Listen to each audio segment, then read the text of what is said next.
Sorry কপারের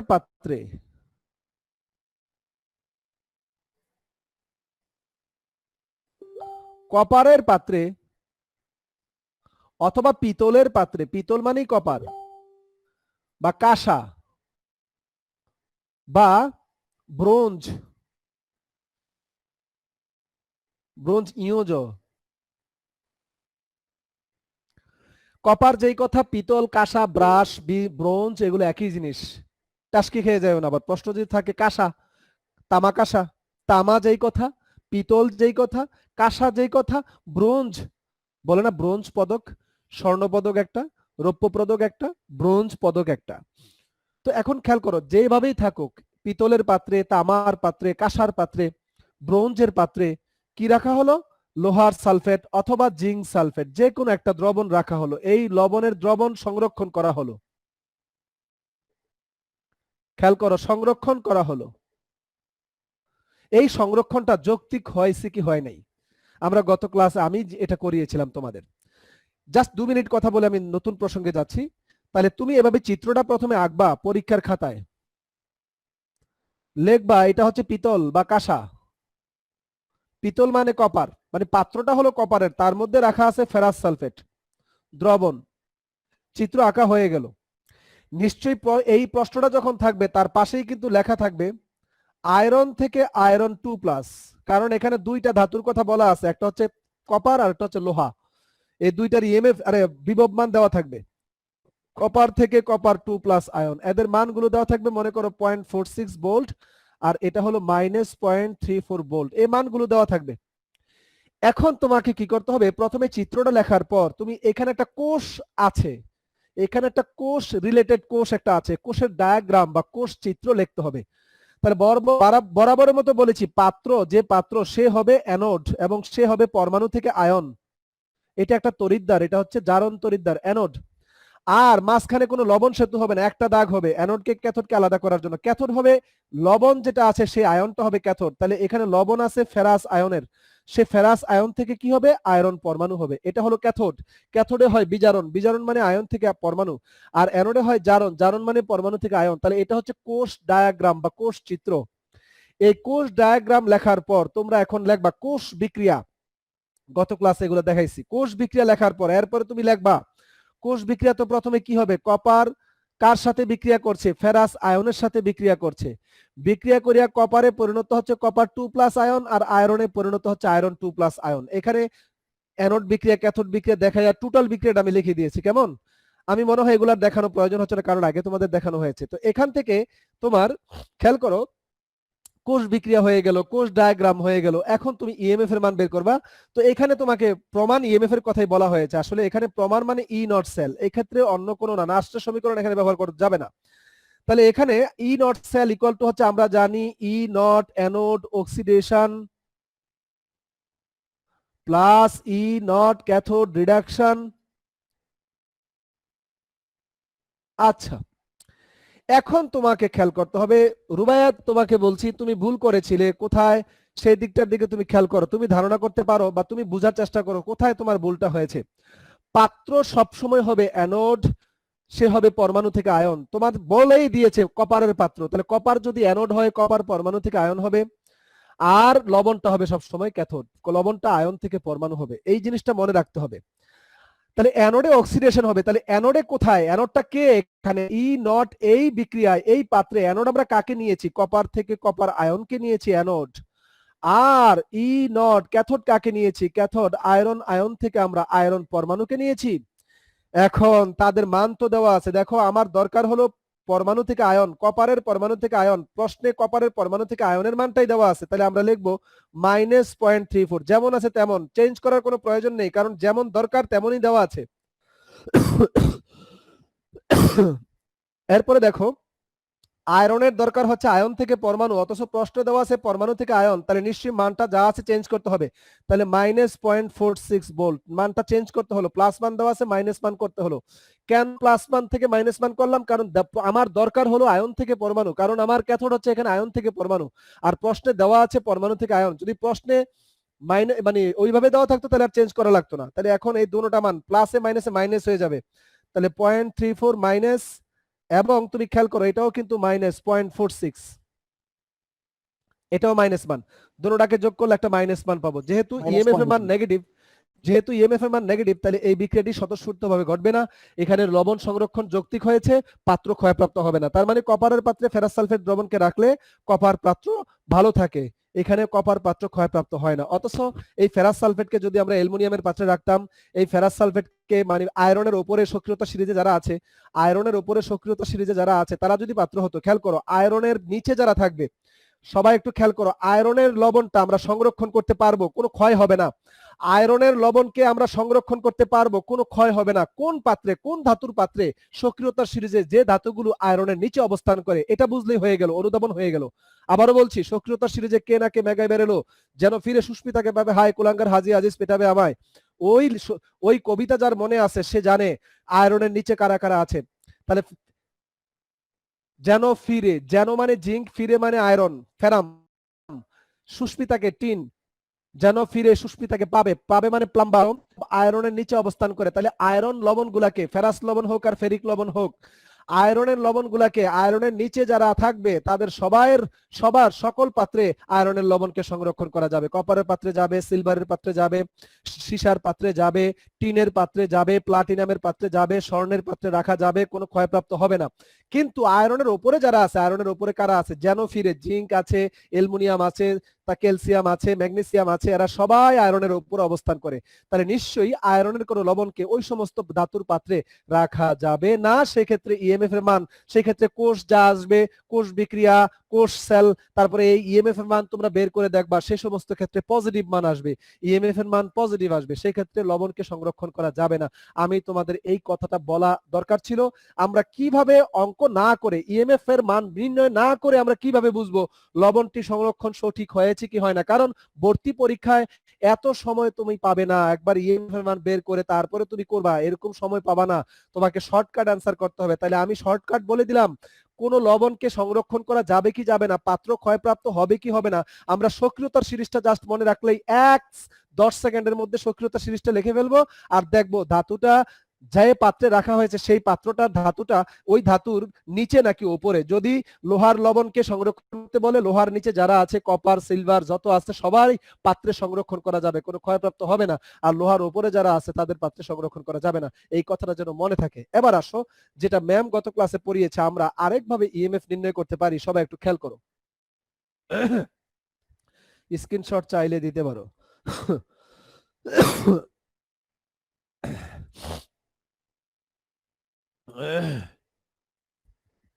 sir, এখানে যদি ফেরাসের জায়গায় অন্য কোনো দ্রবণ থাকতো সেটার ক্ষেত্রেও সেম রোজ হতো। সব ক্ষেত্রে একই। যে কোনো ধাতুর লবণ সংরক্ষণ করা যাবে কিনা এই ধরনের প্রশ্ন করলে যে ধাতুর লবণটা সে হবে ক্যাথোড, আর তার নিচে যারা থাকবে সক্রিয়তা সিরিজে তাদের পাত্রে তাকে রাখা যাবে, আর তার উপরে যে ধাতুগুলো থাকবে তাদের পাত্রে তাকে রাখা যাবে না। বিষয়টা কি এখন ক্লিয়ার হয়েছে? জি স্যার।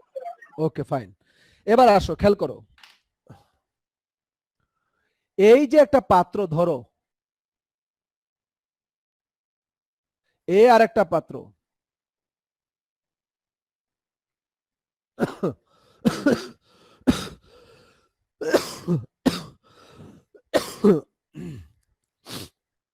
সবাই দেখো, এখানে একটা তড়িৎদ্বার আছে, এখানে আরেকটা তড়িৎদ্বার আছে। এখন তুমি লক্ষ্য করো, এখানে কপারের সালফেট মনে করো দ্রবণ দেওয়া আছে, তার মানে কপার 2+ আয়ন এখানে আছে, তবে তার পাশে কিন্তু বাবা ঘনমাত্রাটা লেখা আছে 0.1 মোলার। খেয়াল করিও, মানে এটা হচ্ছে, সরি, এটা এখানে কপার থাকবে কেন, এখানে জিঙ্ক,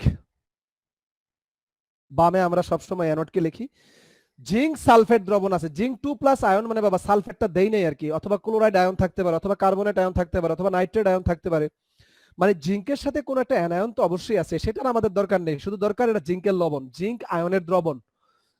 তাহলে এখানে জিঙ্ক আয়নের ঘনমাত্রা হচ্ছে 0.1 হতে পারে, 0.2 হতে পারে, 0.3 হতে পারে, 0.5 হতে পারে, হোয়াটএভার, যাই হোক 1 মোলার না, 1 এম থাকলে এটাকে বলে প্রমাণ দ্রবণ। 1 মোলার ঘনমাত্রা যদি থাকে তাহলে আমরা সরাসরি কি করতে পারবো, নার্স্টের ওই সমীকরণ ব্যবহার করব। কোনটা? আরে নার্স্টের না, E not cell equal to E not anode oxidation plus E not cathode reduction. এই সমীকরণ ব্যবহার করব আমরা শুধু প্রমাণ অবস্থায়। প্রমাণ অবস্থা মানে দ্রবণের ঘনমাত্রা 1 মোলার থাকতে হবে, 1 মোলার।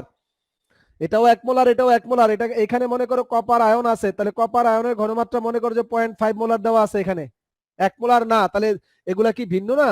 1 মোলার হলে এটা প্রমাণ দ্রবণ বলতাম। আবার তাপমাত্রা মনে করো ভিন্ন তাপমাত্রা দেওয়া আছে, তাপমাত্রা অবশ্যই যদি উল্লেখ না থাকে তাহলে ধরে নিবা 25 ডিগ্রি সেলসিয়াস দেওয়াই আছে, উল্লেখ নাই। আর উল্লেখ থাকলে তো কোনো কথাই নেই। যদি এখানে তাপমাত্রা উল্লেখ করা থাকে 30 ডিগ্রি সেলসিয়াস, তাহলে কিন্তু এই সমীকরণ আর ব্যবহার করা যাবে না, কারণ এই সমীকরণ হচ্ছে প্রমাণ তাপমাত্রায় 25 ডিগ্রিতে অথবা 0 ডিগ্রিতে। বুঝতে পেরেছো কি বলছি?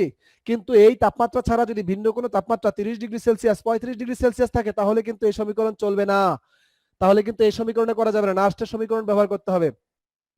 মনে থাকে জানো? তাহলে আমরা কোষটি প্রমাণ অবস্থায় থাকলে প্রমাণ অবস্থা দুইটা দ্বারা বুঝবো কিভাবে। তাপমাত্রা চাপ সাধারণত থাকে না, একটিএমই থাকে সাধারণত।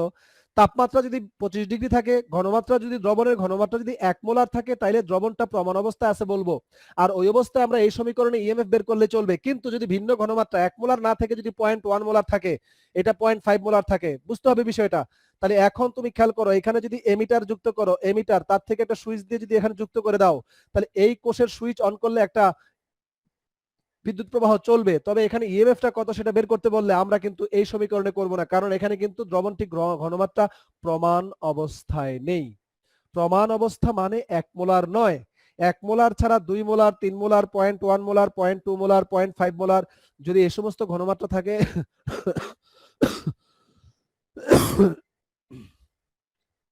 আজকে সকাল থেকে কাজটা আবার বেশি। কি শুরু করলো আমার সাথে দেখছো? দাঁড়াও একটু ঘামটা মুছে নেই।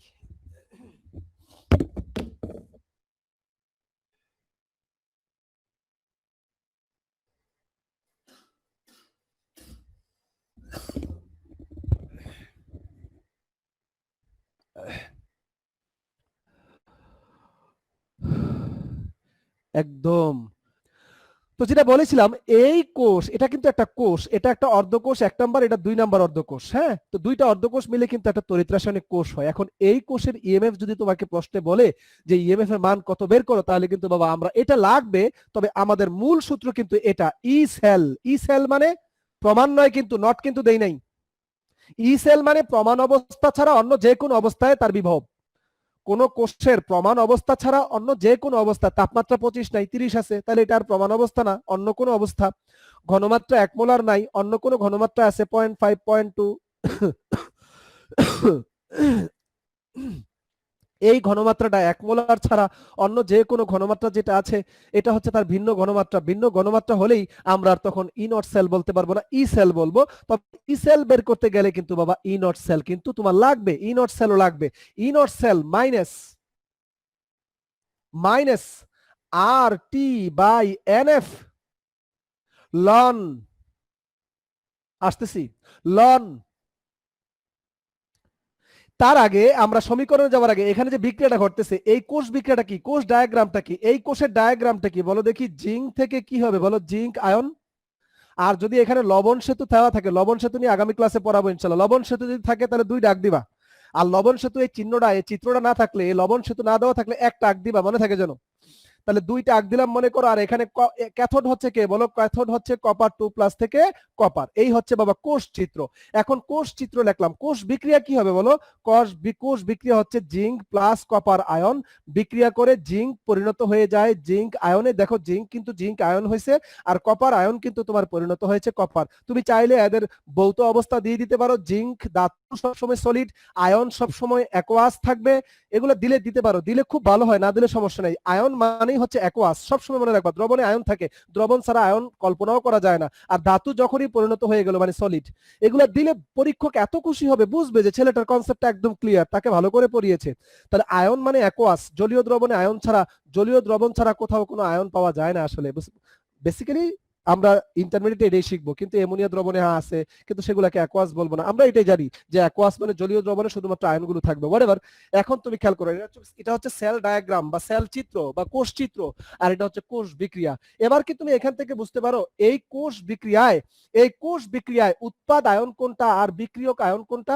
উৎপাদ যেটা উৎপন্ন হয়েছে, তাহলে উৎপাদ আয়ন হচ্ছে জিঙ্ক, মানে ইকুয়াল টু ডান পার্শ্বে, আর ইকুয়াল টু বাম পার্শ্বে যে আয়ন আছে এটাকে বলে বিক্রিয়ক আয়ন। তাহলে বাবা খেয়াল করেন, এগুলাকে বলে বিক্রিয়ক আয়ন। এই যে এই আয়ন হচ্ছে বিক্রিয়ক আয়ন, আর এই আয়নটা হচ্ছে বাবা উৎপাদ আয়ন। খেয়াল করিয়েন, উৎপাদ আয়ন।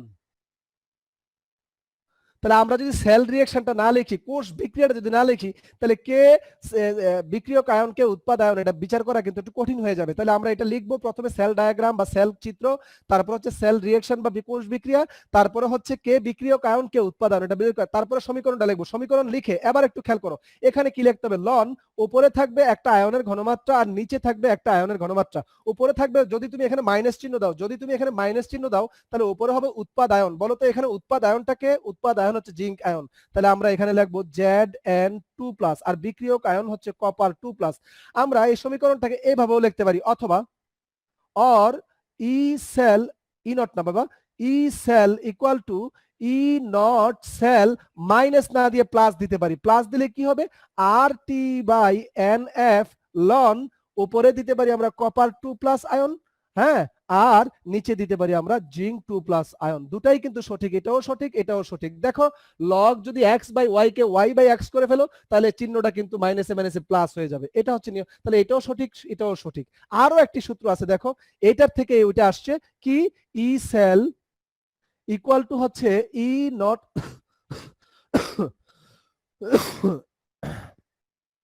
ই নট সেল, এখানে তুমি মাইনাস আর টি না দিলে আর এর মান তুমি বসাবা, টি এর মান বসাবা।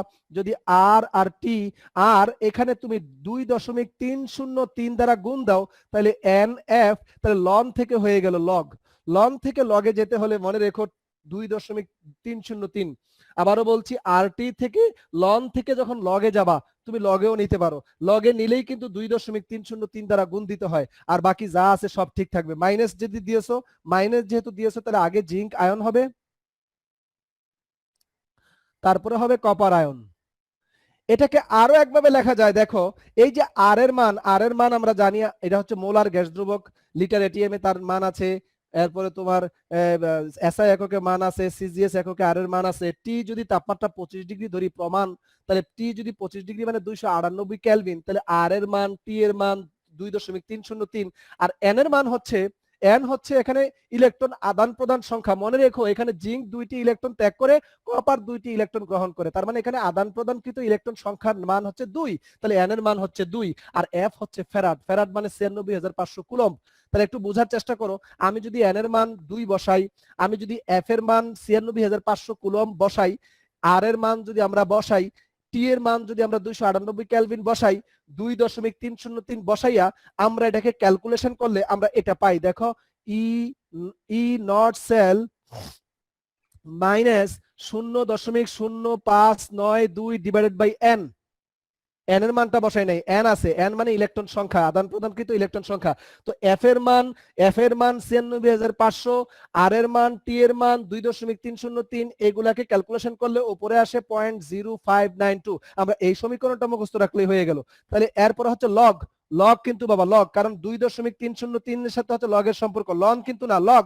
এই জিনিসগুলো চারটাকে একত্রিত লিখে দিচ্ছি, এই জন্য চারটাই জানবো, তবে আমরা ব্যবহার করব নিচেরটা,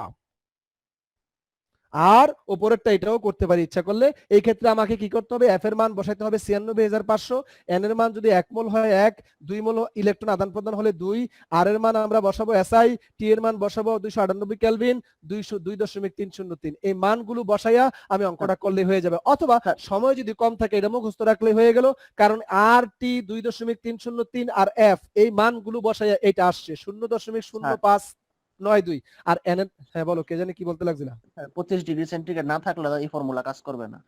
হ্যাঁ, এই যে ডুবাইয়ের ঠিক বলছে, যদি 25 ডিগ্রি তাপমাত্রা না থেকে ভিন্ন কোনো টেম্পারেচার থাকে তাহলে এই সমীকরণটার ব্যবহার করা যাবে না, কারণ এখানে যে মানটা আসছে 298 কেলভিন ধরে আসছে, তাহলে সেই ক্ষেত্রে তোমাকে টি এর মান 235 ডিগ্রি থাকলে তোমাকে আর 298 ধরা যাবে না, 303 ধরতে হবে। ভিন্ন তাপমাত্রা থাকলে ওইটা লিখে তারপরে এই সমীকরণটা ব্যবহার করতে হবে। তাহলে এখানে লগ কি করতে হবে, এটা এই যে জিঙ্ক বাই কপার। তাহলে আমরা এই 4টা সমীকরণ আমরা একটু স্ক্রিনশট দিয়ে রাখি। এই সবগুলি হচ্ছে নার্সের সমীকরণ। ভালো লাগতো যদি বুঝাইতে পারতাম এই সমীকরণটা কিভাবে কিভাবে আসলো, কিন্তু আসলে এত কিছু বুঝাইলে তোমরা ধৈর্য রাখতে পারো না, তোমাদেরকে ফরজ গুলো পড়াই পারি না, আবার সুন্নত মুস্তাহাবলে বাড়াবাড়ি করে লাভ নাই। তো এইটা পড়ো, এই নার্সের সমীকরণে 4 ভাবে, যেটা তোমার ভালো লাগে, হ্যাঁ যেটা তোমার ভালো লাগে এটা দেখাবা, যে কোনো ভাবে তুমি হিসাব করতে পারবা, সবগুলাই সঠিক। এখানে এটা হবে ই সেল। আসো এবার, এখন আমরা এই এই চিত্রটার এই কোষের ইএমএফ বের করতে গেলে আমরা এই 4টার যে কোনো একটা নিলেই আমরা নিব, আমরা শুধু এটা বের করলে চলবে না, কারণ এটা প্রমাণ অবস্থায় নাই, তবে এটা লাগবে কিন্তু। দেখো এটা কিন্তু এই যে ই নট সেল কিন্তু লাগবে, তাহলে ই নট সেলের মান আগেই বের করবা, বের করে এখানে বসাবা, বসাইয়া এইগুলোর কাজ করতে হবে। এখন এগুলোর কাজ কিভাবে সেটা আমি একটু দেখাবো, আগে স্ক্রিনশট দিয়ে বিষয়টা একটু তোলো। তাহলে এখন একটু খেয়াল করো আমাদের বিষয়টা।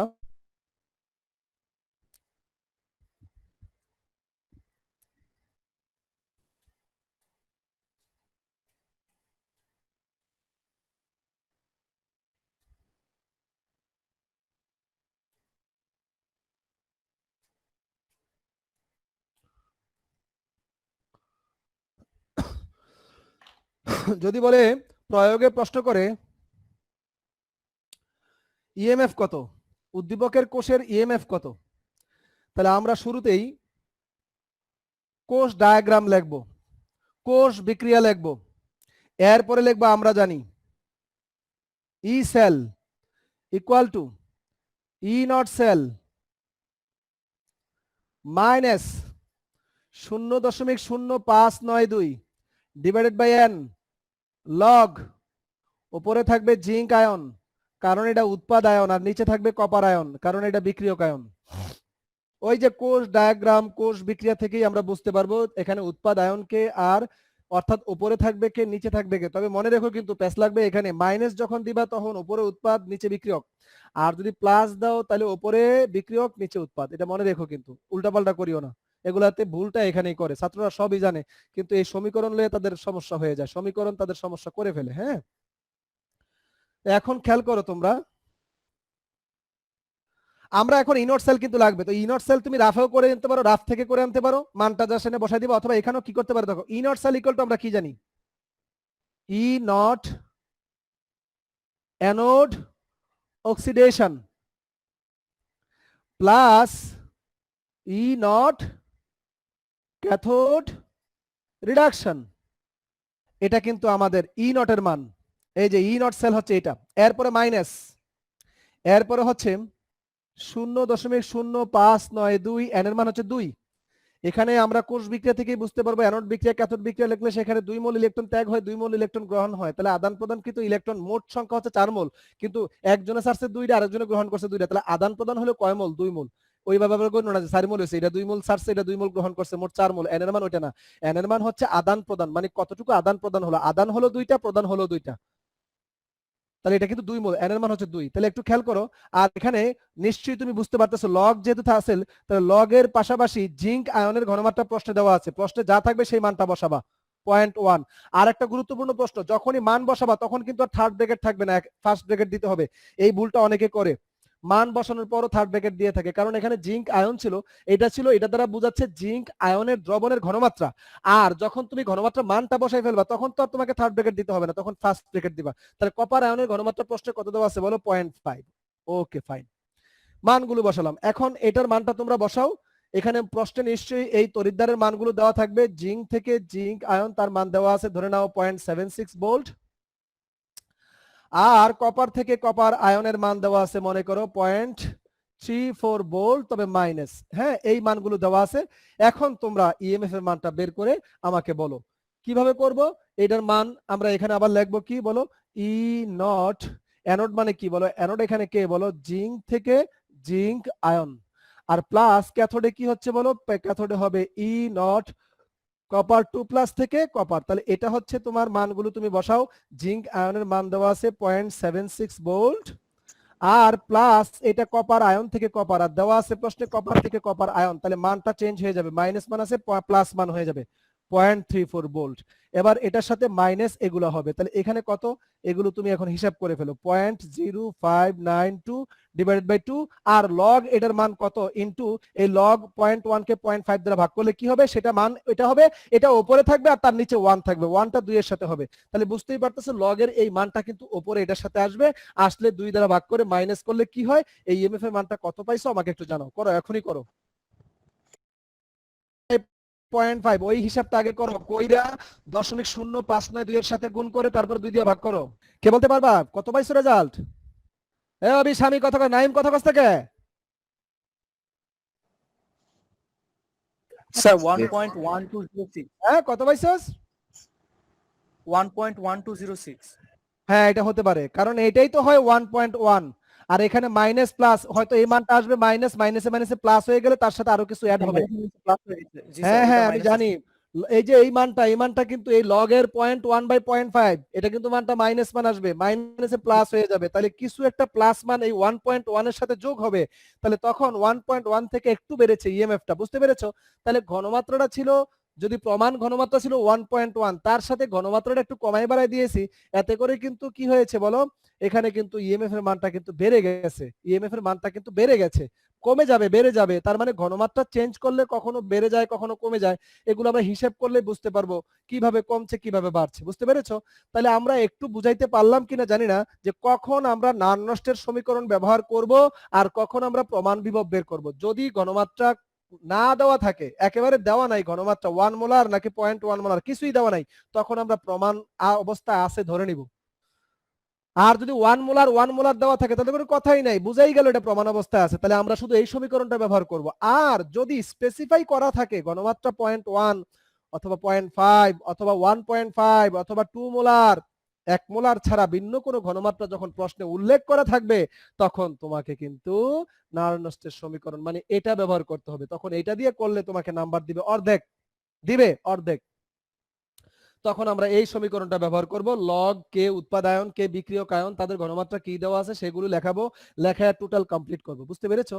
আরো এক ক্ষেত্রে আমরা কি করব, নার্নস্টের সমীকরণ ব্যবহার করব। প্লিজ একটু লক্ষ্য করো, একটু বুঝাই দেই, যেহেতু আছে সময়, ম্যাডাম কতটুকু পড়াই আছে আমি জানি না, একটু বুঝাই দেই তোমাদেরকে, কখন আমরা নার্নস্টের সমীকরণ না ব্যবহার করলো চলে, আসো বুঝাই দিচ্ছি। কত কিছু আছে এখানে, দেখো একটু খেয়াল করো, বেসিক জিনিসগুলো না জানলে বিপদ বিপদ, পরবর্তীতে আটকে যাবা, কারণ যে তোমার কম্পিটিটর ভর্তি পরীক্ষা সে কিন্তু সোনু বনু স্টুডেন্ট না, সে কিন্তু তোমার থেকে অনেক ভালো স্টুডেন্ট, এটা মনে রাখতে হবে। তুমি হয়তো এখন হয়তো ড্যাফোডিল কলেজে ফার্স্ট সেকেন্ড হয়ে যাচ্ছ, খুব সহজে 10-এ 10 পেয়ে যাচ্ছ, কিন্তু এই পরীক্ষা তো পরীক্ষা না, তুমি আসল জায়গায় যখন প্রতিযোগিতা করবা তখন বুঝবা আসলে সত্যিকার অর্থে তোমার অবস্থানটা কোথায়। সো আত্মতুষ্টিতে ভুইগো না, আমি তো অনেক পারি, আমি তো অনেক পড়ে ফেলছি, আমি তো আর পড়তাম না, আর দরকার কি পড়ার। হ্যাঁ আচ্ছা, মনে করো এটাও 0.1 ঘনমাত্রা, এটাও 0.1 ঘনমাত্রা, দুটোটা সেম ঘনমাত্রা, এই ক্ষেত্রেও তুমি এটা করলেও হয়ে যাবে, এটার রেজাল্ট যা আসবে, মনোযোগ দিও, যে ছাগলু না বুঝবা ওই ছাগলুর বাসস্থান হলো নরকে, মনে রাখবা, তার মানে মনোযোগটা দেওয়া লাগবে। ই নট আর E cell equal to E not cell minus 0.0, খেয়াল করো, 0.0592 ডিভাইডেড বাই এন, আর হচ্ছে লগ, আর হচ্ছে জিঙ্ক আয়ন, আর হচ্ছে কপার আয়ন, এই ছিল আমাদের সমীকরণটা। হ্যাঁ, তা আমরা তো একটু আগে বলেছি, তোমরাই তো বলবা স্যার আপনি তো কইলেন, আপনি দুই মুখে দুই কথা কন, আরে এক মুখে দুই কথা কন। হ্যাঁ আমি ঠিকই আছে, আমিও আসলে এক মুখে দুই কথা কই নাই, তোমার তো সঠিক বেঠিক না, তুমিও সঠিক, যে 1 মোলার ঘনমাত্রা না থেকে ভিন্ন কোনো ঘনমাত্রা থাকলে এটাও 0.5, এটাও 0.5 হতে পারতো, এটাও 0.2, এটাও 0.2 হতে পারতো, অর্থাৎ দোনোটার ঘনমাত্রা যদি সেম হয় সেই ক্ষেত্রে এই সমীকরণ দিয়ে করলেও আবার হয়ে যায়, একই আসবে, এটা দিয়ে করলেও যা আসবে এটা দিয়ে করলে তা আসবে, কেমন একটা অদ্ভুত পরিস্থিতি না? তাহলে কেন এমন হলো খেয়াল করো।